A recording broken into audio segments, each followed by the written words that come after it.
Welcome everyone to the Kiss the OK podcast. My name's Luke and I'm here as always with Nick. Aloha. Presenting you the bi-weekly pod centered around pop culture that we do our very best to make consistently okay for you. Each month we give you one episode where we dive into something such as a film, TV show, game or comic and break down our thoughts and more on it. Our second monthly episode will be our in-depth series, and this season we're focusing on Batman. From films to animation, where we'll take you on a journey through the highs and lows, ins and outs of the representation of Batman throughout the years. This week's sponsor is Heart Vehicle Contracts. They're a friendly family-run car dealership based in Warwickshire. HVC was established in 1984 and they have many years' experience selling top-quality new and used cars in Stratford-on-Avon. Handpicking each and every car that they sell and using 30 years of industry experience to ensure that they not only stock the best quality cars, but they come in fantastic condition. You can find them at www.heartvehiclecontracts.com. You can check out an up-to-date stock list and make appointments for test drives and more. Alright, so we're carrying on with our Batman in-depth series. We are so happy to welcome back our dear friend, Mr. Harry Hughes. Welcome, Harry. Thank you very much for having me again. It's been a long time coming. We have missed you greatly. How long has it been? I haven't been keeping tabs. I think the last was the Snyder Cut. Okay, that makes sense. Yeah. Well, and now we're on an infinitely You're just getting up and up. Great film. Yeah. Now we're going back to the glory days of Batman. Yeah. And this time we're going to talk about the classic Batman and Robin. It is the second of the Joel Schumacher films, but I guess it counts as sort of the fourth in the Batman films for this sort of timeline. Batman 89 Returns and Batman Forever in this. And sadly, this was such a shit show, spoilers for the podcast, that we never got the fifth film, which would have been called Batman. I don't know what it was called. Batman Unchained. That was it. Yes, that's it. Where the villain, Harry, would have been Coolio, who you were correct in saying before we start recording was in Batman and Robin for a very small minute, and he would have been Scarecrow. What? Yeah. Utter madness. I thought you were going to say like Captain Cold. No, he would have been ironic. He would have been Scarecrow. The story would have been that he would have been making Batman hallucinate. It would have been Harley Quinn as the other villain, who would have been Joker's daughter in Batman Unchained. And all the hallucinations would eventually result in Jack Nicholson coming back as Joker, which was never going to fucking happen because Jack Nicholson is above this by now. And especially after Batman and Robin. I mean, do you think Jack Nicholson ever watched it? No, no, I don't. Well, no. Unless he didn't, he was like, "I'm really jealous I wasn't in that." I don't think George Clooney watched it. So before we start, brief background, as we always do. The film came out in 1987. It's the second Joel Schumacher film. 87? Did I say 87? 87. You did. Did I? All right. Yes. What is the point? Let's just pull the plug. Okay, then I'll start again. The film came out in 1997. Yes. Does that sound better? It does. My Batman. Good. 1997. It's the second film from Joel Schumacher. Joel. God. Jesus. Joel. So it came out in 1997 by Joel Schumacher. And it's the last installment of this sort of Batman era. And it has a different Batman again. It's not Val Kilmer, who was also terrible as Batman, but not as bad as George Clooney as Batman. So George Clooney takes the mantle of Batman, and then there's a whole heap of new villains, and Robin and Alfred are played by the same actors. I'm doing the same thing again, like I did with the Batman Forever one for anyone who listened, which is where I'm calling some people by their real names and some people by their character names. So that's what's going to happen again, most likely. So we'll start with the cast again, like we did with the other ones. So who wants to start first? Should we save the best till last, which we all know who that is? Yeah. Start with the of Batman itself. Should we go there first? Yeah, Clooney as Batman, as Bruce Wayne. Poor Clooney. Yeah, where to start? He's not horrendous as Bruce. He's not good, but I think part of that is, again, the script, and also I don't think he buys his version of Batman. I think he's like, going through the motions. He's like, it's just regret, isn't it? There's a lot of regret there. You can just see it. You can just see it unfold and thinking, I had a steady gig at ER, which I'm doing on the side now. Yeah. I wanted to launch my film career. I've already done the film with Jennifer Lopez. And now I'm doing this. And I'm dying slowly inside. That's what I think he's thinking. Every scene, he's dying a little bit more. There is a piece of dialogue which, when we talk about story, I think sums all that up. There's like, he says something and there is just zero conviction in what he's saying. It's just like, I'm gonna read it. Done. That's it. He was definitely less enthusiastic than like any other Batman on screen, wasn't he? You can tell that.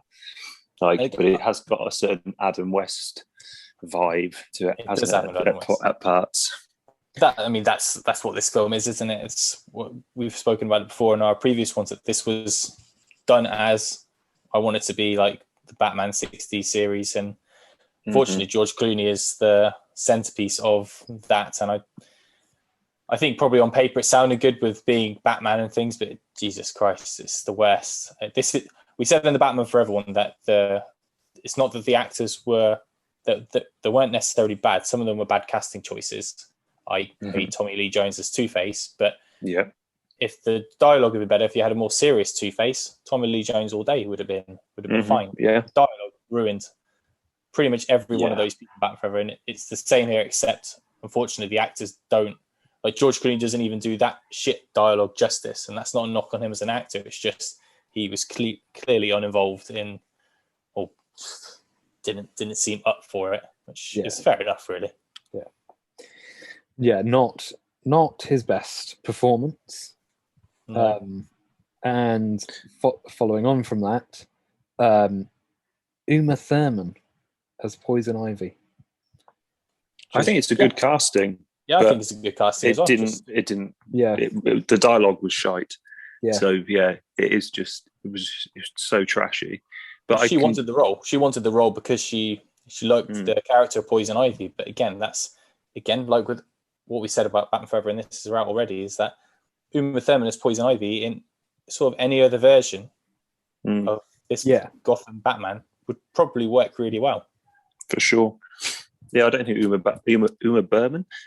Thurman is a bad casting at all. If he didn't say it, I would have said it. So. Yeah, Uma Thurman. But she's good. I thought she was. I mean, she was not good as Poison Ivy, but she could have been a good Poison Ivy. I don't think it's wrong to have cast her, but again, I think it's the same with everything in this. Every character suffers from shit dialogue, basically. Like, I feel like we'll be saying that a lot as we go through the characters anyway, whether we thought the castings were bad or not. But Uma Thurman's probably one of the better castings in it, to be fair. But it's just a shame she was sidelined. She was put with the Bane character, who's obviously just sublime. Terrible version of Bane.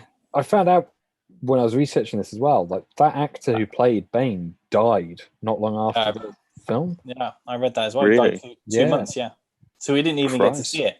Yeah. Well, maybe lucky he did. Guy. Oh my God. Like, who was he? I assumed it would just be some big wrestler from the 90s. I think he was a wrestler.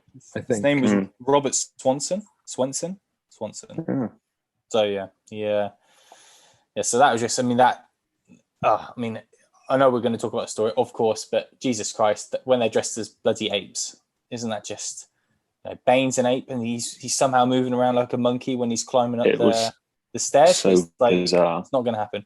There is one bit with Bane though, which is a standout moment, which is really early on when he first turns into Bane, and he knocks the Doctor over, and he's like, "Argh!" And then about 8 minutes pass, and Poison Ivy turns into Poison Ivy, and then she kisses the Doctor, and then Bane is in exactly the same spot, still going, "Argh!" And nothing has changed. It's exactly the same cut. And Uma Thurman's like, "I'm coming, Baneykins," or whatever she says, but it's just like, dreadful. Why? And why isn't Bane killing everyone upstairs that's going to pay money for him? Just they made like a mindless oath, essentially, didn't they? Like, did you know what? Actually, there is one part which I did think visually is fun. is when he rips up the bat signal off the top of the GCPD. That's kind of cool. I mean, it's not well done, but like that bit, I was like, that's fun. I like the Bane destroying the bat signal like image, and it was like obnoxious. Like it was weird because it's like a massive bat signal, and he just like fucking presses it over his head, which didn't look. It was like one of the lesser weird looking things that he does in that film. Like the weirdest being when he like stomps through the floor. Yeah, and you're like, that makes no sense. Yeah, anyone could have done that, Bane.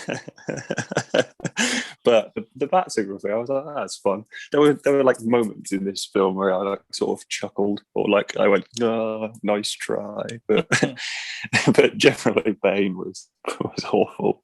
It's strange, I didn't mind the mask though. Mask was kind of fun. But that's what I was going to say. Like some of them, I said this about Two-Face as well. They look like a lot of their comic characters, obviously, which you probably cry out for. They look a lot like their Batman cartoon characters, if anything. But a lot of time there'll be fans that'll be crying out for Bane to look like Bane in the comics, and he obviously does here. You can't knock. He looks just like he does in the comics and the Batman games and everything. But yeah, it's just the way he just repeats every last word that Poison Ivy says to him, and bombs. So bad. Stupid.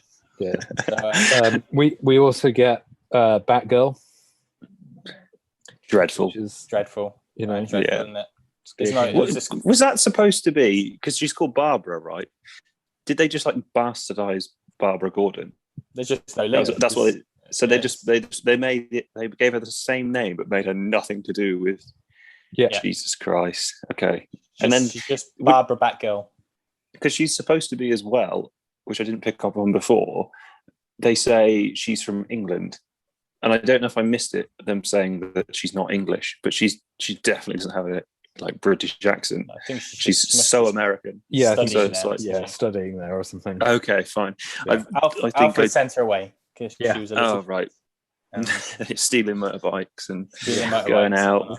She promised Alfred she doesn't like motorbikes, and then she went and fucking did it, didn't she? Look at her go. But oh no, dreadful. And like the suit up bit at the end for her is so like over sexualized, isn't it? It's like it looks at the heels, it's like she zips up the boots, it's like ass shot, tit shot. It's like they did that at the beginning, didn't they, with the guys as well? I know, yeah. Cock shot, ass shot, high heel shot. They're all in heels. That's the first bit of my notes. When we do the story, I will start with the story when we do that. Yeah. Obviously, you got Chris O'Donnell as Robin again, which is, I mean, he's 10 times worse than he was in Batman Forever because his lines are just horrific, and he is just. I've never seen such in that opening scene with Mr. Freeze when they're jumping. I've never seen so much shit wire work in my life. He literally jumps, and then if he jumps like vertical, his lower body moves forward, and then it brings him up forwards again. It's just like. They're just on. You can tell they're just swinging like a pendulum. Yeah, like Jesus it's Christ. so bad. And they do that as well later when when Freeze gets the diamond necklace off Poison Ivy. Robin jumps up on the stage and does like a backflip and kicks. He like jumps behind two people and then kicks them from behind, and that is so badly done. It's like they don't like cut the shots. It's just like. You see him like lunge backwards, and then there's just a shot of him like spinning in the air, and it's just like feet connecting, and then just him on the ground. There's just no transition on it. It's impressive. Then, my friends, we have what could only be assumed as what was an Oscar award-winning performance. The best of the best. My man, Mr. Freeze, played by Arnold Schwarzenegger. The only saving grace in the whole thing. And if this was just the Mr. Freeze film, it would be a completely different film. Yeah. That would be good. He looks awesome. Like, I'm not gonna lie. He looks cool. You genuinely you think Arnold Schwarzenegger is a banging Mr. Freeze? I'm not judging. Like I think he looks cool, and I think his suit is cool. Nice pun. Yeah. But it's a shit dialogue, isn't it? But if the first time you see him, it's like, hey, that's a pretty cool looking Mr. Freeze. And then they did the skin well, didn't they? Yeah, they did the skin and but obviously the dialogue's crap, and then they put him in fucking dressing gowns and slippers, and It all goes to shit. But he's, he's again, not that Arnold Schwarzenegger would really come off, but there's been different casting choices that have worked, haven't they? You think about I don't know, people have been cast. There's loads, isn't there? I just can't think of any off the top of my head. That people misjudging a casting choice that actually turns out okay. It's probably going to happen with Robert Pattinson and Batman. You've got loads of different situations where it's worked out, but you put him in a darker Batman film as Mr. Freeze, but being normal and not punning every 5 seconds, and it would actually look pretty cool because he's big and stuff like that. But obviously there are a million other ways Mr. Freeze would work. But the first time I saw him, I was like, that is a cool Mr. Freeze, and I still love, for the wrong reasons, I love Arnold Schwarzenegger Mr. Freeze, but I generally love the villain Mr. Freeze. Obviously you two know, hence why you got me an Arnold Schwarzenegger Mr. Freeze t-shirt printed, which I should be wearing. Why aren't you wearing it? I did wear it the other week at work before I went on my leave, and someone was like, cool t-shirt. I was like, cool. So he was paid the big bucks as well. He's 25 million for this. Wow. He was pretty in the vogue, wasn't he, though, Arnie, back in the 90s? So I'm not shocked he ended up in a Batman film. Isn't he first build as well, on the poster? Yeah, he's first build, yeah. It's like Jack Nicholson, isn't it, Batman 89? He's on the cover of the DVD. He is top left, so he's not centre. Clooney's got centre, but he's front and centre of the poster, isn't he? He's the main focus of the poster. It's him, and then Batman and Robin, and then the others at the bottom. So he's the main villain, though, isn't he? Essentially, the others are sort of side on, aren't they? So again, it's very much a film that I think is just like with 89 Returns and Forever, it's hugely centered on the villains. Maybe because there's multiple villains, but Mr. Freeze gets more time on this than anyone. Just like we said about Riddler and Two-Face in Forever, and Catwoman and Penguin in Returns, and Joker gets more time, I think, than Mike Keaton's Batman in 89. So it's I respect as well that he wore the LED mouth thing. That he was like, where the mouth, I can't remember what it is, whether it was a mouth guard or something that gave him lights in his mouth. Nice. That's fun. I thought I could see his teeth looking all glowy. Yeah, I'm pretty sure. I just thought it was going to be part of the mask thing he was wearing, but if it's in his mouth, that's even cooler. Yeah, I think I read somewhere that it's like a mouthpiece that he chose to wear. That it he does commitment for how bad this film is with the cast again. George Clooney doesn't look that happy most of the time, but the cast do the best with what they got. It's not their fault that they're giving shit material. It's not their fault. They're obviously getting paid to act in this thing that, for all they know, could have been an absolute massive smash hit, because it's for kids, isn't it? This is really for kids. I read somewhere, and you probably read it as well, Nick, somewhere, that the person who played the Doctor, who he's Lex Luthor's dad in Smallville, and he's in Shazam as well. Yeah. He said that Joel Schumacher would sit on the crane directing people, and at the beginning of every scene he would shout, remember, it's a cartoon, because that is what they wanted. They wanted a cartoon, again, for more merchandise. And again, Schumacher thought he was doing the right stuff. That's what he thought people wanted at the time. But I mean, man, it just backfired. Backfired badly. They fast-tracked it as well. Is this a good question? A good point, to ask what we think the best Mr. Freeze line in the film is. And there's too many. Or should we say? But I know the one. Okay. In my opinion, but I mean, I feel like we should all have one. We could save this for later. Maybe No, I'll just we should do it. No, let's do it. We do it now. Okay. Best freeze lines. Okay. Go on, you do your stuff. No, we're not doing got to do it. imitations. Yeah, we are. It's okay, right. Don't open that bag. Sorry. Okay, right. I need to get so enrolled here. I need to envision the scene. Okay. I'm leaving with the diamond. And he goes, what killed the dinosaurs? The Ice Age. That is also factually incorrect. Because I'm a Mr. Freeze, supposed to be a scientist. The Ice Age did not kill the dinosaurs. I can't even remember it now. Oh, Christ, how did he say it? Hold on. There are too many. There are too many. I've already got a second place. Hold on, I'm going to find out. What's yours, Nick? Do you have one? Yeah, I've got one. This is going to be awful if I have to do the voice. But, Makes Oh, it yeah, interesting. it would be. Oh fuck! I need to start laughing. But it's. I can't. This do segment, I fucked it already. We've got I can do mine when it gets into character. Yeah. And I won't be able to do his voice either, but I know I fucked it as well, just like Nick. You're not sending me to the cooler. That's the good one. another good line. It doesn't make any sense either because prison, it's not nice. I mean, maybe that's what he's getting at. I don't know. It's loose, isn't it? I do I like we have all picked so far the puns that make no sense.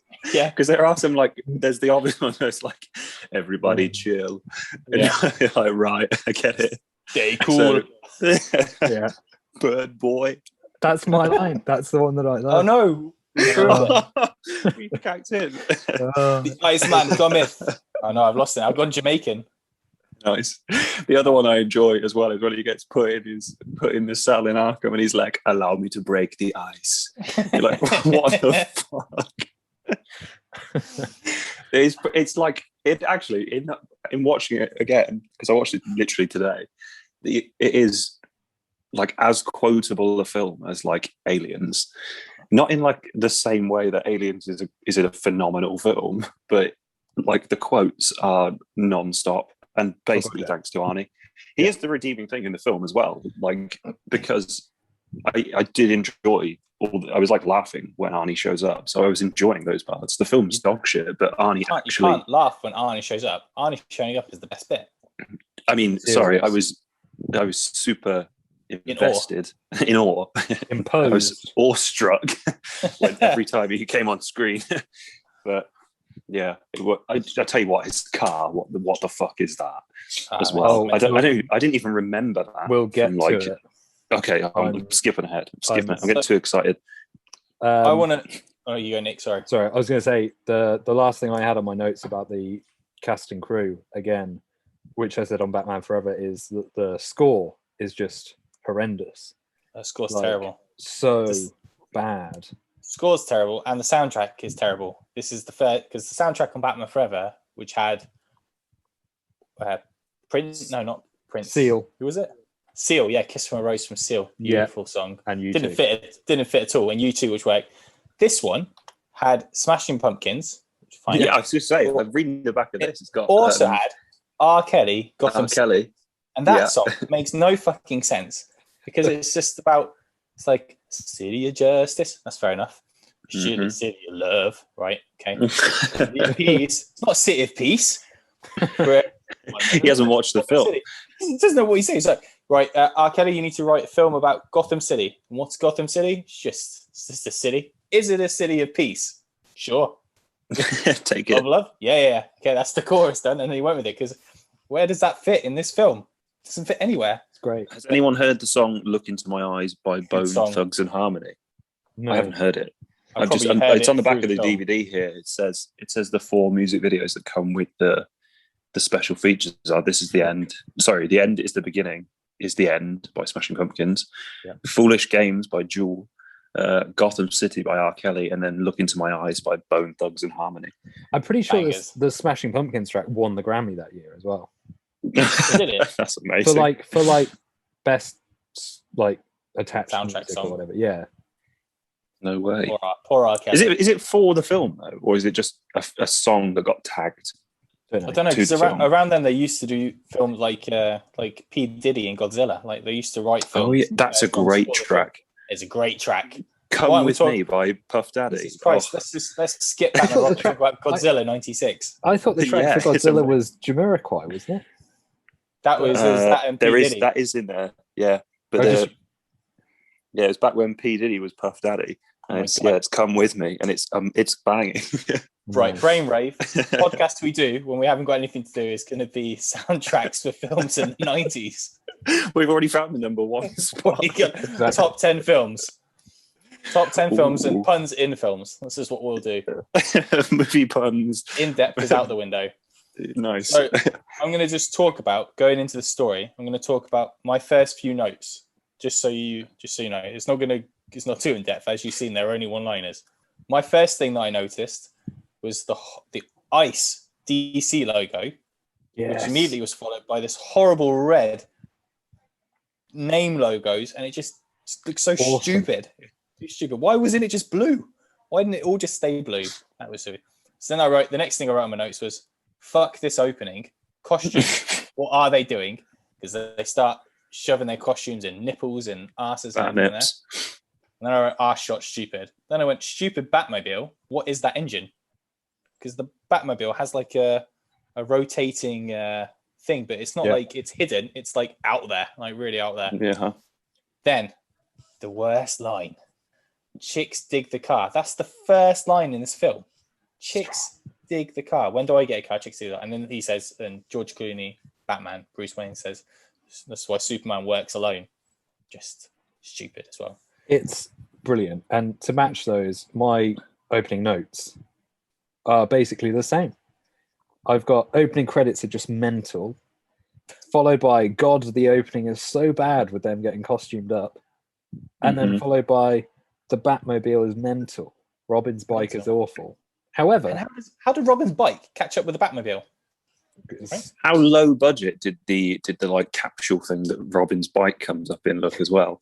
Like it looks like a cardboard box that just folds down, and it's got LED Robin signals on the inside, just to be like, just make it look a little something.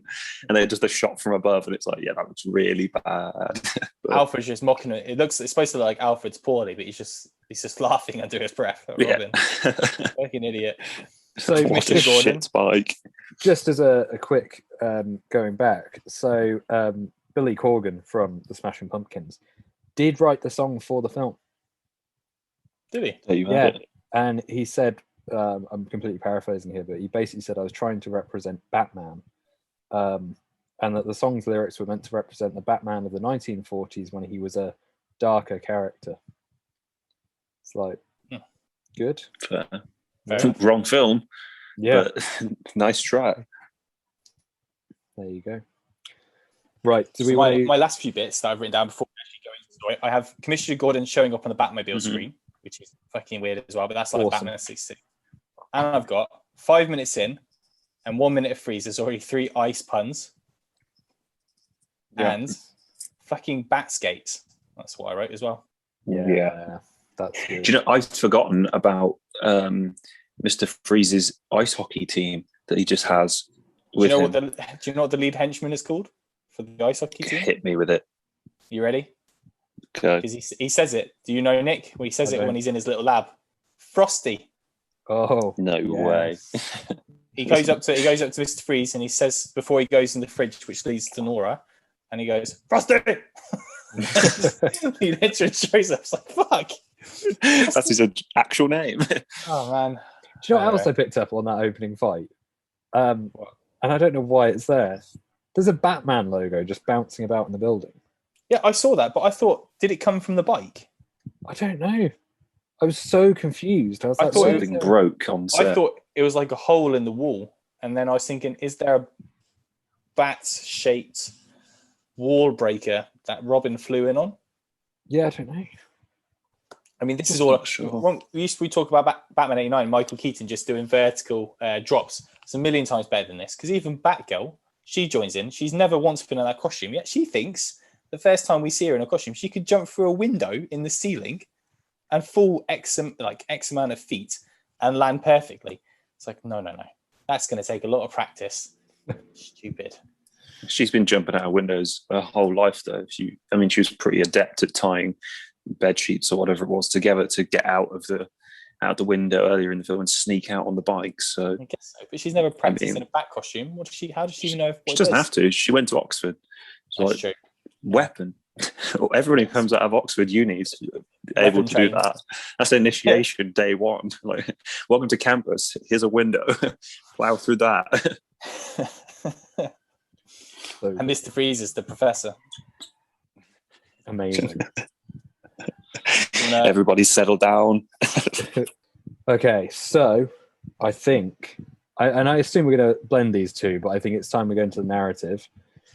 But I think we will end up blending it with visual representation because much like Batman Forever, I feel like a lot of this film is informed by like the need to sell toys and have a certain style of just visual that's insane. Again, it's like the neon thing all over it. Just mental. So many toys to sell as well, like the Bat suction pads that they have, and the Bat credit card. Yes. Oh my god. So good. I'd also completely forgotten because we'd sort of talked about the opening there in terms of the hockey game that goes on. I'd completely forgotten they basically go to space.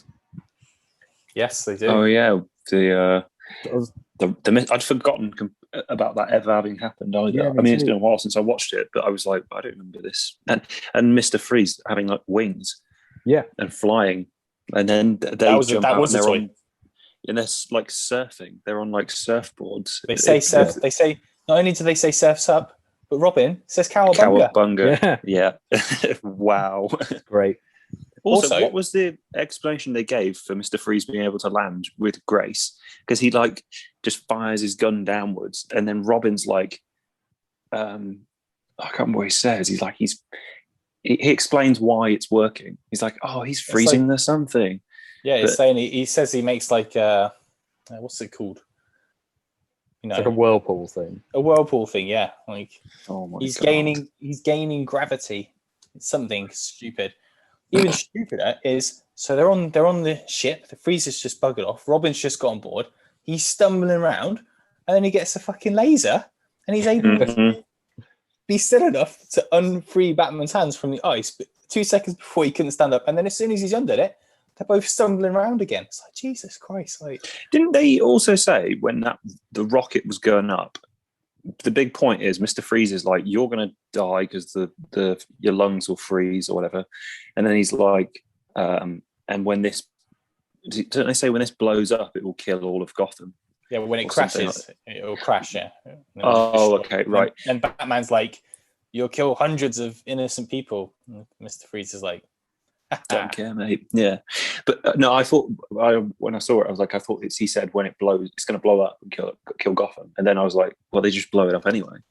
So that was a lie, or I've misheard that, but I think I've misheard it by the sounds of things. Yeah, I didn't really think about that. Where did the ship go? They blow it up. They put their bat. He's like, bat bombs. Then they're surfing, aren't they? Yeah, yeah, bat bombs. Huge. And like the dialogue that I was on about, where I feel like Clooney's just given up, is not long after this, and he says something to Freeze where he's like, Freeze, you're mad. But there's like no conviction in it where it's like, Freeze, you're mad. It's just like, Freeze, mate, you're mad. It's funny when you look at Clooney and O'Donnell's like presentation of the script, because Chris O'Donnell seems to be he's a bit like a kid in his role, because he's kind of like, he's just blurting out the things, like when he comes out of the water, he's like, did we get him? And like there's loads of like inside where he seems really OTT, and it's almost because he apparently was really uncomfortable. They had like glued his mask to his face, so he couldn't. He said it was really awkward, and they always for every scene he's with Arnold Schwarzenegger, Mr. Freeze, it's not actually Arnold Schwarzenegger; it was a body double. Oh, so he's really close to Arnold Schwarzenegger on set, but they never actually had a scene together because they kept using body doubles for Clooney and Schwarzenegger and stuff. Weird. So he said it's a really frustrating experience because he said, but when he's actually in the film, when Schumacher probably shouts, "It's a cartoon," he's like, "Ah!" He's a little puppy. But Clooney is just like, yeah, like you said, Nick, just doesn't. We're in danger. Oh, just doesn't care. I also realized, like, having watched Forever not long before I watched this, they follow like basically the exact same beats in terms of storyline. Like Uma Thurman's character is basically Riddler. Like they have this similar kind of like weird, geeky, nerdy sort of hermit thing going on. And kill their boss. Yeah. And so they both have the same thing. And then like I'm pretty sure Freeze's origin is played out the exact same way that Two-Face's is, where it's just like a newsreel thing. Yes, they do. No, it's Clooney. Clooney. Oh, is it sorry. Clooney watches Bruce, it on the screen? Bruce Wayne is watching. He's sort of narrating it like Freeze this guy, and then a tiny spark of electricity, and he flung backwards into a pool, and then but like comes out. It plays out really similar to the way that they see Two-Face's origin, where you just watch that on the screen. It just feels like they've sort of copy and pasted that thing, but then just changed the characters. They probably have, hasn't they? It is. They've done that with. Just feels very similar. Like this is worse, obviously, but it is. It does feel much worse. Even though they're saying in their pieces, like Schumacher stuff, saying they thought they were making a good film at the time. They must have just known that they're trying to get a film out as quickly as possible because of. I don't think even Batman Forever was as successful as I keep reading that it was. Maybe for that time it was successful, but it's it's basically just a copy, the narrative and stuff, but just worse. I saw the one bit is same as we said before as well. I can't remember which character it was. I think it must have been in Forever, but there's a bit when Poison Ivy's she comes to talk to Bruce Wayne at the science lab with the telescope, and as she walks away when she's making a plan, who's she talking to? She's telling the audience what she's going to do. Yeah. But who are you talking to? It doesn't make any sense. I wrote that down and I said, like, why does she have a monologue? This feels really, really like a panto. Like it feels like the bit where the villain in a panto would like speak to the audience and then the audience would go boo. Yeah, they don't do that in other films. I can't. They've never done that sort of stuff in like a Marvel film or the new DC films. Like obviously not on Nolan's, but it's just not normal, is it? Like that's a TV show. Yeah, an old TV show type thing where the bad guy talks. I guess you'd see it in something maybe. Probably not even something like Buffy the Vampire Slayer, but that's the sort of thing where it's like a short term like thing where the villains are talking out loud. A cartoon basically, isn't it? That's where you'd hear them do it. I also loved Bane driving a car. Yes, Bane in a top hat driving a car. What's going on? I think it was the best one is the later on when they find out who Bane and Poison Ivy are. They've got the photos of Bane and Poison Ivy at the airport. It's so bad. Like, they chartered a private plane, and they're like the most photoshopped image you've ever seen. It's just them stood there with the like briefcases and like the long trench coat on. It's like they don't stick out like a sore thumb. Got the like hat on and everything. So bad times. But, yeah. What were you saying about are we doing plot or are we doing? So it's both narrative and visual. Okay, right. When's good to jump in with visual things? Whenever you want. Go with your instincts, my friend. What's everyone's opinion on the neon? You did mention it a second ago, but like fucking horrendous. It's bad, isn't it? There's a scene in Batman Forever which is like it just comes out of nowhere and it's like neon heavy, and it's like they were like, we need a gang, but instead of them looking, like I don't know, like a gang, they were like, let's just make them neon. But there's not even it's not just their mask, is it? It's everything. Yeah, like walls. Neon. It's just like, where the fuck? Like you just see that anywhere. It's definitely the wackiest version of Gotham though visually they've ever done. I didn't mind Gotham in Batman Forever. I said on that podcast, I actually thought it looked all right, that Gotham. But this one just takes it to another level. It's just bonkers, isn't it? They've got like the observatory is like a giant statue with like a building of a person with a building its hands, which is the observatory. And then I don't know if it's meant to be, but there's a point where it follows like the monorail through the city, and you see all like the projected neon things on some of the and like people it's before you see Coolio show up. But I'm sure it's near there. But it goes past like the monorail, and there's this giant statue of what looks like Bruce Wayne. Nice. It just looks like George Clooney, and I was like, "Is that a thing? Like, like Bruce Wayne is like worshipped in Gotham?" But it's such a strange representation, isn't it? Yeah, but the whole thing is just very, very odd. Just everything about it, and there's so much of like the film just in general, like even when it's not super neon, they're just relying on like pinks and oranges. So like a lot of the Poison Ivy stuff is just so intense. It's all pink and green, yeah. Just like, what the fuck is going on? To be fair though, I didn't mind the neon clan. I thought like visually different, why not? but then it's like lent into hard, isn't it? But I thought that's kind of cool, like for what it was worth, because I remember coming into like watching this, remembering the neon thing and thinking it was more of a big deal, but it is literally, it does seem to be only that one. Right, because I got that confused. I thought the Forever scene was in Batman and Robin, but it's okay. It's because there's the only one neon bit in this is obviously where Poison Ivy and Bane rock up and steal that they just take the gang's den or hide out. We're losing words here, but yeah, they sort of show up and flush out the neon people. Yeah. But that was fine. Wasn't there quite a lot of neon in the bike scene as well? Or am I remembering? I think it's just really colourful. I don't remember it being mad neon. There's just loads of effects going off, and I suppose there's like neon paints and things on the walls and stuff. But it's a bit more like Peter Pan because they've got all the like sparks going off everywhere when the bikes are going out. And then there's like the green flames at the end, which I don't think that would like make me fall off a motorbike in my mind. I think I'd just drive through them because you're going at like 100 miles an hour. It's only like a strip of fire. They've put like, what are you playing at? But they both just dismount and crash. So that was an issue. I was watching like that was nuts. Why did you bother? You're literally supposed to be Robin and Batgirl, and you got off a bike because there was some fire. Like now you can jump through ceilings. Yeah. Oh my god. I thought it looked really weird at the end as well. The red and the orange look towards the end. I thought that was really odd choice. I get why it's the way it is, but it kind of reminded me of.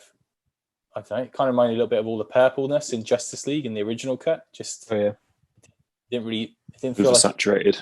Oversaturated. Yeah, just really weird and odd. Super weird. Obviously, it's obviously really sad as well at that point because Mr. Freeze is losing. So it's pressing enough. Speaking of that, I feel like I think most of my notes for this hit for the final act, like the final fight. Because it just felt like so much happened in the space of like 20 minutes. It was just like everybody's got a different bat suit. Like that's all happening. There's so many bat vehicles which just come out of nowhere, which is just mental. And then it's like you say about the toys, though. It was that whole act is toys. It's like they got to the third act and they were like, right, this is it. We're going to do every single thing that we need to sell toys in this one act of 20, 30 minutes, whatever it is. Also, question, slight tangent. Am I right in thinking in Get 'Em to the Greek at the beginning, Russell Brand is wearing the George Clooney batsuit and driving the George Clooney Batmobile? Have you seen that film? I've seen the film. I don't remember. Yeah, I don't remember. It's like the opening. Maybe it's not Get 'Em to the Greek, or is it like Forgetting Sarah Marshall or some shit? I can't remember. There's one film where Russell Brand starts off in the Batmobile dressed as George Clooney's Batman. I'm sure it is. Must be Get 'Em to the Greek. I don't remember it being. This has nothing. Yeah, which also has Puff Daddy in it, which true. Godzilla. So many links in that film to things we love. But I find that I'm sure when I was watching it, I was like, that's definitely the ridiculous bat costume that Russell Brand wears in Get 'Em to the Greek. But this bears no weight on anything we're talking about. I just wanted to check if I'm going insane. Speaking of something that we're not really talking about, who's on your t-shirt? Shia LaBeouf. I thought it was Shia LaBeouf. Yeah, controversial. I mean, it's controversial. It's a Hot Ones nod. So, I mean, shout out to Hot Ones. Nick bought him. It's Nick's fault. It's awesome. It's a fun quote. It'd be completely out of context to explain, but it's basically his technique on eating chicken wings. Yeah, I saw it. A shirt that explains that. I thought it was Shia LaBeouf because I could only see the head bobbing up a little bit on the t-shirt. I was like, I just need to see a bit more to see if it's Shia LaBeouf or not. But yeah, there he is. Kind of looks like Post Malone though at the same time. It does kind of look like just wrong hair. Anyway, I didn't think going into this final act that in my head I'd forgotten that they wore different suits because I really when they start the film off I was like, God, their costumes are fucking awful, and I was just like, I don't know how you get much worse than that. And then it goes into that weird silver thing, and they're all like just Black and silver. just looks awful, like really, really bad. And I'm sure in a toy it looked cool, but like on I screen, actually think I had a toy of that Batman. I'm sure I did. I feel like I had the Clooney Batman with the silver and black. Not because I wanted it, presumably. I just had it. I'm sure. I'd have to dig through the loft, but I'm 76.52% certain strong. that there is a George Clooney Batman in my loft. It's probably worth a load of money now. It's like Star Wars figures, you know. Just imagine. I mean, it is the ultimate Batman, so people will be clawing for that. 90s like, Batman. if you want a Batman, you want the Clooney Batman, right? Like country you know how mile. like 90s fashion keeps periodically coming back. I feel like at some point, bat nipples are coming back. Yeah, for sure. Imagine if George Clooney Batman turns up in Flashpoint. It'd be amazing, wouldn't it? And they just kill him. Would you allow it? No. No. You said it all before you even said no. It's like Luke doesn't think so. Only if the payoff is that Arnold Schwarzenegger, Mr. Freeze, comes back with him, then it's worth it. But it would only be if they're like, we have to go and assassinate previous Batmans, and Clooney's Batman's first on the list. Fine. I also thought the Batgirl and Poison Ivy fight is horrendous. Oh yeah, it's so clunky. To be fair, all the fights are really clunky. The first fight where Freeze gets taken out and goes to Arkham, it's like the car chase thing, and then it's like he freezes the Batmobile and it sort of lands on the roof next to him, and then George Clooney's just flying through the air, and then it's just like Freeze and is then it's lying just it's just a shot of Mr. Freeze lay on the floor, and George Clooney stood next to him doing the Batman pose with like some. He's not even just doing the Batman pose. He's landing. Like he's landing. He like sort of lands, doesn't he? Yeah. So it's like he flies at him through a screen. Somehow Freeze is now on the floor, and Batman is still landing. It's a strange setup. That. I mean, he might have been jumping off the car, maybe, but he's got too much. And wingspan. It's massively backlit as well. The shots, it's like it doesn't even look like it's from the same scene. It's just like what the fuck just happened? I really hope that when they redo Mr. Freeze, if Matt Reeves redoes him, that he gives Mr. Freeze a car. Like, I feel like that is the thing that is missing. The Freeze-mobile. Yeah. With ice cream spikes. truck. Yeah. Yeah. From like every Freeze story, I feel like he needs a car. Mr. Whippy van. That'd be amazing. The thing about the Matt Reeves Batman that is so much potential is obviously the way they're doing the Riddler looks good, and I really hope. There's a lot of rumors we spoke about before, Nick, that everyone's saying that it's not turned out quite the way Warner Brothers wanted it to turn out, but I do think that's just not true. But if they could really think smartly about how they do these villains, like they could, it could be really, really good. Like if Riddler works out in the way Penguin looks like it's going to work out, hopefully that it would be great to have a Mr. Freeze, not just because I really like the character, but there's so much potential there for a good story because he's not really a bad guy. Yeah, no.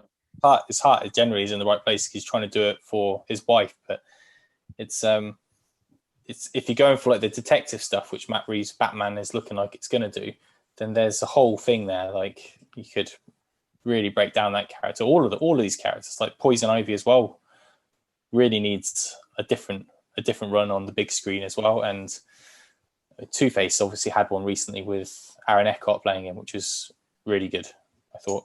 Yeah, that was a banger. So for sure. It's I think the thing to take away from Batman and Robin for me is that when I look back at it when I watched it, is I thought what came after this, what this led to, because this was such a monumental fuck up. That what? Actually, there's so many things they were going to do after this, but because of what this did, they thought about doing Batman versus Superman early, and they thought they had people cast. They had like who was it? Freddie Prinze Jr. was nearly going to be Batman, and then it was going to be Matt Damon was going to be Robin, and all these people were lined up to be these various villains, and bloody Coolio was involved in something as well, but eventually because this didn't go so well, it led to, all right, let's take a step back and let's try something different, and that's where we got the Christopher Nolan Batman. So in a way, I'm grateful for Batman and Robin, because if this it worked things out. If this had been just if this has just done a few 100 million more and got a little bit better reviews, we would have had Batman Unchained or like a Batman versus Superman. They would have had their hands on Superman, which would have been well, they basically nearly did, didn't they? Because of Nicolas Cage, right? Like, Yeah, he they was. did, yeah. Yeah, He was on the before brink of being that was Superman. Tim Burton, wasn't it? yeah, I think that was Tim Burton. before. I think Tim Burton. Oh, had that was done- prior to this. Okay. Yeah, I think he did Batman Returns, and then I think around that time maybe started toying with Superman. I just not that long ago saw a load of footage that was released from the like behind the scenes, all the like the costume testings and costume fittings and things for Nicolas Cage's Superman. It's wild. Did Abrams' Superman come out? That came out before the Nolan trilogy, didn't it? The Brandon, what's his name? The guy who plays Atom. Brandon Routh. Brandon Routh, yeah. Did that come out before the Nolan? Yeah, that was before. Okay. Yeah, because that was it's the guy that did X-Men. Brian Singer, yeah. Sorry, not J.J. Abrams. J.J. Abrams did write a Superman film, which was due to happen, called Superman Flyby, and then they didn't make it, and they made Superman Returns instead. That title sounds terrible. Superman Flyby. Yeah, it was shifty, but not for me. Yeah. The last thing I've got on Batman and Robin, because I've always thought it's just so dumb and just doesn't. It is like, if you want to encapsulate this film in just how stupid it is, the de-icing of Gotham by using satellites is just to mirror sunlight. Yeah, that bizarre is so incredibly dumb. And every time I think of the film, I just think of that, and I'm like, they saved Gotham by what? Like how? And then George Clooney goes, "It's gonna be a beautiful morning," or whatever the fuck he says. You're like, wow. Awful. And then it's followed by the cheesy, then we'll get up together and run towards the camera, just fucking. And they all do the cape throw.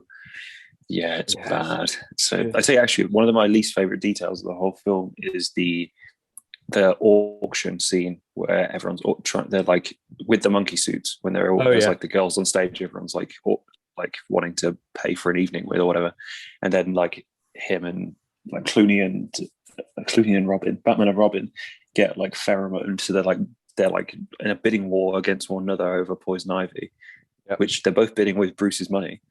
Yeah. And then Bruce puts in the winning bid of however many million, and he's like, and he gets his credit card out, and he's like, "I never leave the cave without it." And it's like a Batman credit card, and it says Bruce Wayne on it. And you're like, I did it. What the fuck? Yeah. Let me just double check that. I'm that sure. credit card bit as well reminds me of something else, which is the sound effects.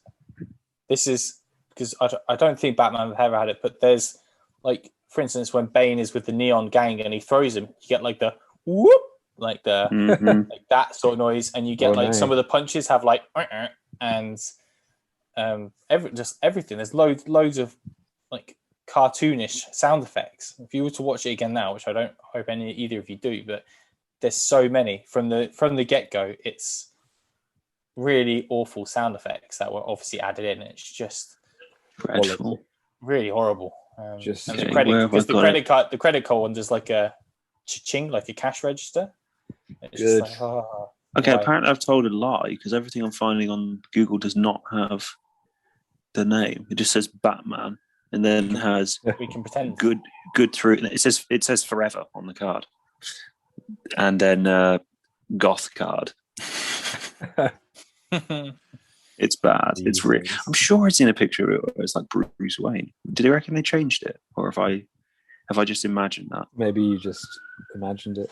You'll have to watch it again. Yeah. No way. It says I found an image here that says, in Batman and Robin 1997, Batman pulls out a credit card that's valid through forever. This card has expired as Batman Forever 1995 was released 2 years previously. So he couldn't even win the bidding war because the card had expired. The fool. Yeah, nor could Robin because Amazing. Batman has no money. I love that he goes like 10 million, and then it's like, you don't have that kind of money. He's like, I'll just borrow yours. It's like, that's not how that works. Yeah. The whole film is just horrendous. And also, like that auctioneer scene, I remember when I was watching that, Batman and Robin look so fucking awkward on stage.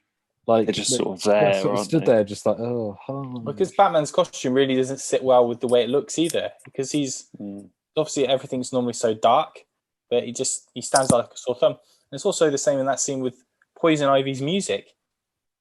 It doesn't make any sense because not only does it start, and it must be music because everyone's kind of like dancing to the pheromones and stuff. But the music cuts out, her music kicks in as she's coming up the stairs, and then she starts dancing, and then it cuts as soon as she's on the stage. But that sort of stuff annoys me as well because it's just doesn't make any sense. It's different if the music is just for the audience and there's no one reacting to it in the like if it's just old music. But that was just stupid. Like, did Bane put the music on? It was in his monkey suit. Him in his monkey suit. I assume he's a good DJ. Those monkey suits must have been stifling as well, by the way, because they are like fucking big. Like they're like hairy costumes. Like it's a really weird choice. Yeah, I mean it makes no sense whatsoever. But like I just feel bad for whoever actually wore those in the scenes because they look horrible. They must have been so hot. But it's supposed to be sexy, isn't it? As well, Uma Thurman being Poison Ivy, but there's a bit where she takes the hand off. Fingers, and you can see the gorilla nipples. And then you see the gorilla nipples. So it's like, these are my sexy hands, but I can't look at your sexy hands, Uma Thurman, because there's this weird ape gorilla staring at me. And then she turns around, looks back, and also she's just got big ape back. And it's like, what's going on? And then she just finally gets out, and it's like, well, now all I can think about is the monkey. Like, it's just what's going on? And then like all the men start. There's still another one the whole time. Yeah, it's so bizarre, really bizarre.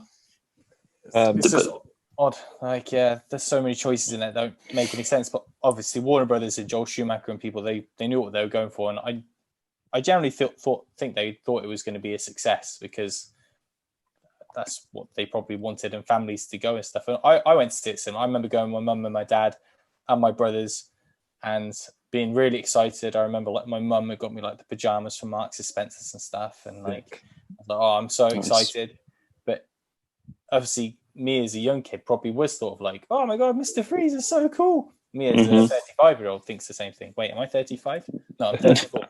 Me as a 34-year-old thinks the same thing about Mr. Freeze, but it just because the kids liked it, the adults my dad must have been just like weeping into his hands. Yeah, I assume. Yeah. Are you going to show it to your kids? At what point? Oh, that's a good question. No, never happened. I mean, if like I don't know, if Caspian's like, oh, Dad, I did hard drugs, I'll be like, right, punish. Go to your room, watch Batman and Robin. Oh man, again, I just watched it last week. Well, that's what happens when you start doing drugs, my boy. I mean, you're only 10. That'll set him straight. So no, At what point you were just saying? Sorry, I feel like I've cut over you there. You said a second ago with the directors, they genuinely thought it was a good film. If you were directing that, at what point would you have realised this is shit? Because I think I'd have realised pretty early on. The thing is, though, like Joel Schumacher said, he wanted to make a film that was campy in the same way as Batman 66. Yeah, so he wanted. Yeah, so he went into it with the mindset that it was going to be that. Yeah. And I think he succeeded. Oh, yeah, definitely. He's because if him and Warner Brothers on the same page, and Warner Brothers like, we want kid-friendly, family-friendly, we want something similar to this. This seemed to work in Batman Forever. Let's do more of that. And he's like, yeah, I can. I love, like, let's imagine he loved the TV series. Like, yeah, I can make that happen. This is going to happen. The script's written. At the time of shooting, I generally don't think there's nothing that I can see that he thinks he's made about it. Because if anything, he's apologetic about it, isn't he? Not because he thinks it's bad, because he thought he was doing the right thing. Good. Yeah. Sketchy. Just sketchy. What would we give it consistently rating? 1. What's it out of? 10. 10. It's only getting a 1 for Freeze. I mean, yeah, one is maybe harsh. I mean, 2 maybe at a push. going to give it. I mean, what would I class as absolutely not good? I mean, you watched it today, didn't you, Harry? So when I you did watched watch it today. were you just thinking, because it's 2 hours and 10 minutes, isn't it? Were you thinking It got progressively worse as it went on? Because I watched the new Mortal Kombat film the other night. Oh, I've I've not seen it. yeah, So it's but okay. No.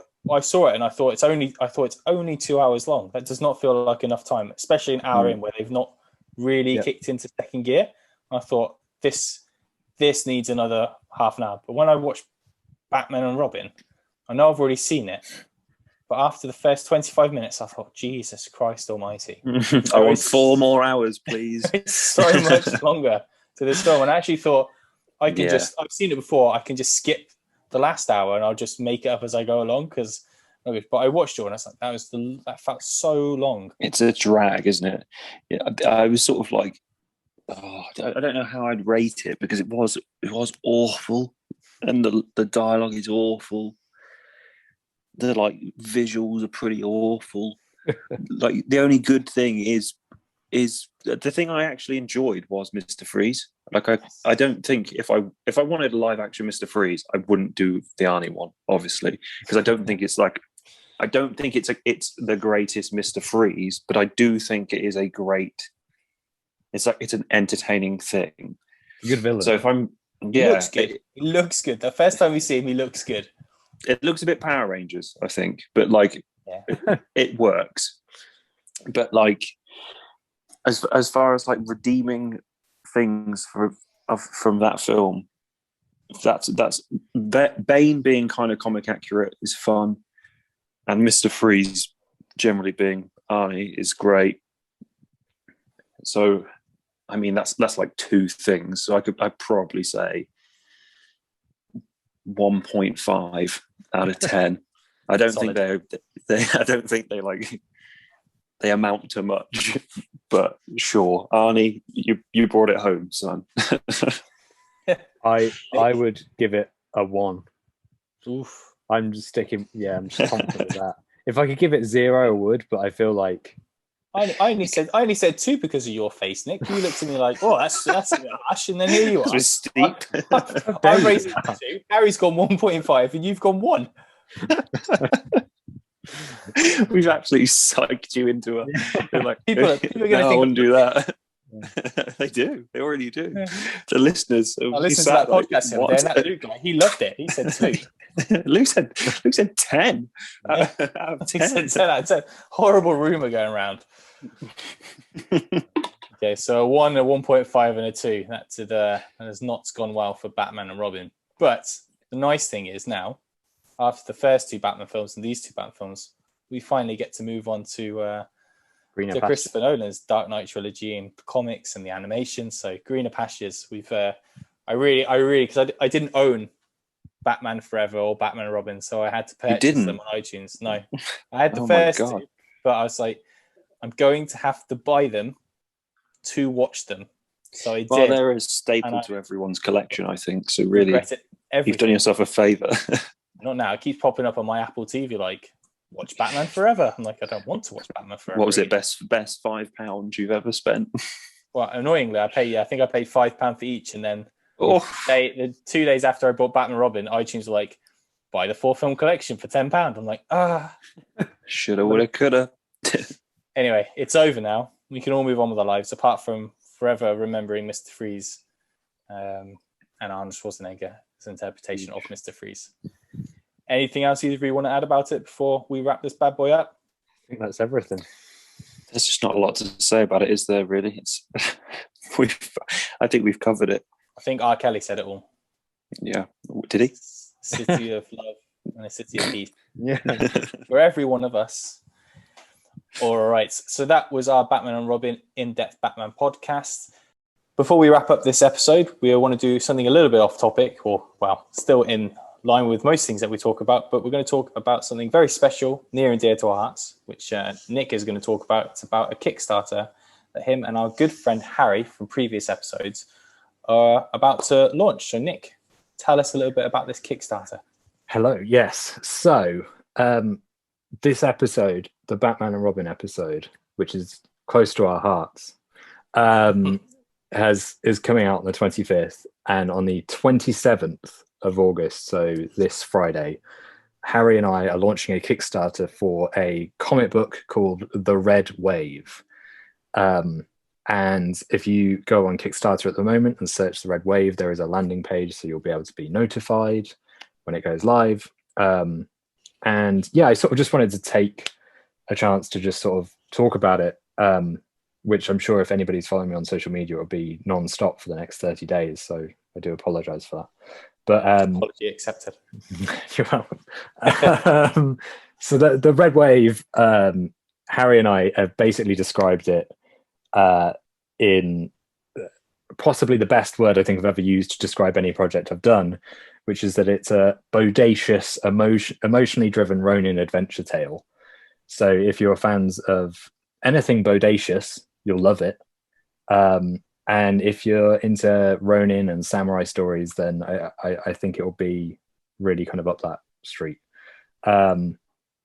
We should say before, for people who are listening that don't know about Nick and Harry have been writing and doing comics for several years now. So Nick is a very talented writer, and Harry is a very talented artist. You put those together, you've got some comic magic. So that's why this is a big deal. Yeah, I mean, Harry is definitely talented. And so the Red Wave is basically a story about two long lost blades who their blades were crafted by people called Masamune and Muramasa, and they're basically blades that are charged with a powerful mystic energy. So these two blades land squarely into the lives of our two kind of protagonists, which is Hikaru and Mizuki. And the Kickstarter is basically for the first issue. It's to start telling their story. I've written 4 issues, which is the whole story. And Harry has illustrated the first few pages, which if you're on our Kickstarter, you will see. And yeah, I think the Kickstarter is just going to be a really fun project. We've got art, which you can get as a tier. So you can get 6 characters. There's also, across the opening weekend from the Friday to the Monday, you'll be able to get a limited edition character. Basically, jump on it over the opening weekend. And yeah, it's a project that means so much to Harry and I in terms of, we've been working on it, I think, since, I said this on a podcast recently, I think we've been working on it since the end of 2016.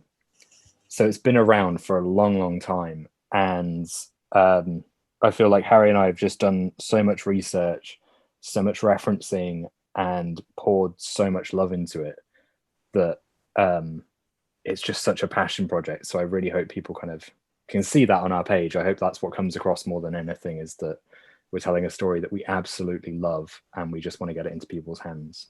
So, well, yeah. I've seen a preview of this wonderful comic.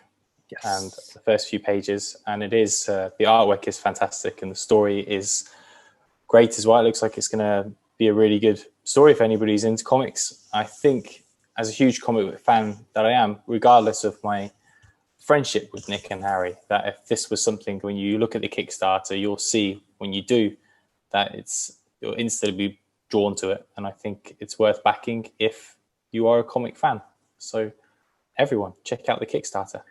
Thanks, and thanks for letting me just have this moment to talk about that. You're welcome. You get one moment a season. Amazing. Done. On it. Done. Cool. All right. So where can they find you on social media, Nick, if anyone's looking? So you can find me on Instagram at Goody182, or Twitter, which I don't use it much, but I'm the Goody2212 on there. That's GOODIE 2212. And Harry, who will be sharing all kinds of amazing art, as he's been our sponsor in other episodes, and I'm sure people will be aware now, his social media handles are at Big Basford. It's catchy. It is, yeah. You know. All right. Fantastic stuff.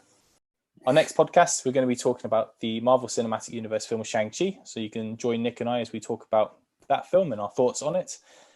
If you're a fan of the Consistently OK podcast, you can find us on social media, Twitter and Instagram at ConsistentlyPod.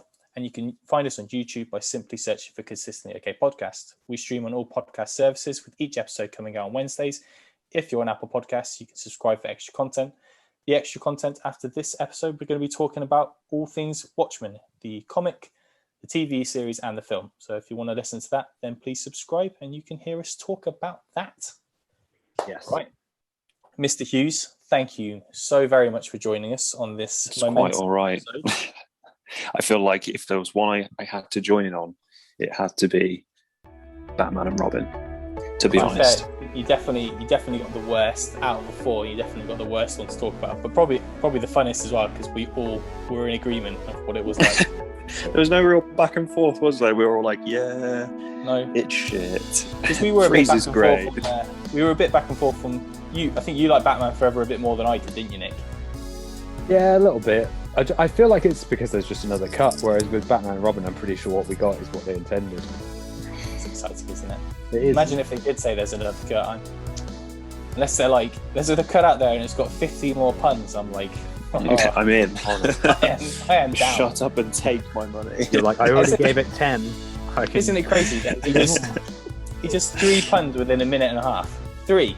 So when they were writing Freeze's opening dialogue, they were like, we should start with as many puns as possible. So What are the first 3 puns?